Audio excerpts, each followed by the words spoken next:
Moi, dans cette conférence de presse, ce qui a attiré mon attention, c'est deux choses. La première, c'est que tout le gouvernement du CNRD débat devant des journalistes pour parler de l'UFDG, un parti politique qui est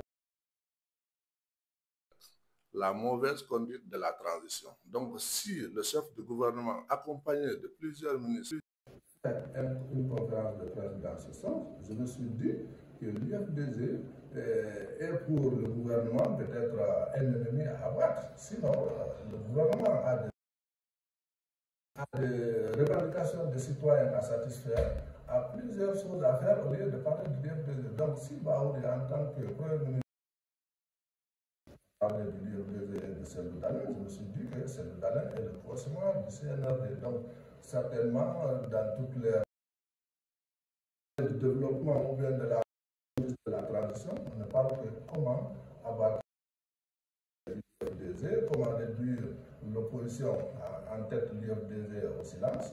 Donc, c'est quelque chose de préoccupant pour les citoyens qui s'attendaient à ce qu'on parle de bonnes actions pour le développement du pays et pour la conduite de la transition afin qu'on ait un retour à l'ordre constitutionnel.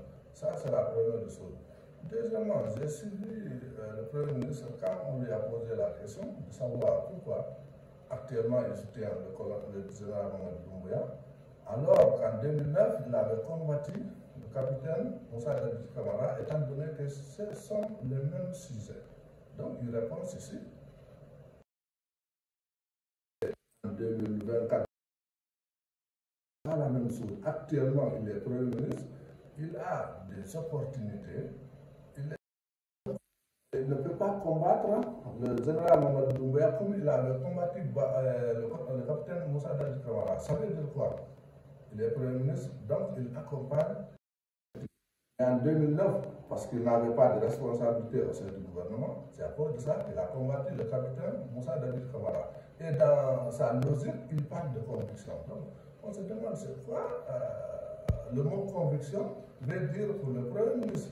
Parce qu'en 2009, il était le chargé de l'organisation de manifestations. Il était à l'opposition.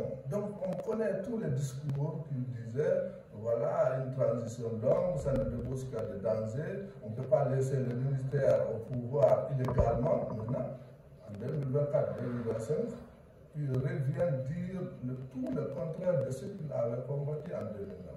Heureusement, dans cette conférence de presse, il a dit la vérité. Ça, c'est un soulagement pour moi. Il a montré à tout le monde qu'il s'était opposé au capitaine Moussa Dadji Camara parce qu'il n'avait pas de privilèges. Il soutient aujourd'hui le général Mamadi Doumbouya parce qu'il a des privilèges. Et ça, c'est un danger pour un intellectuel.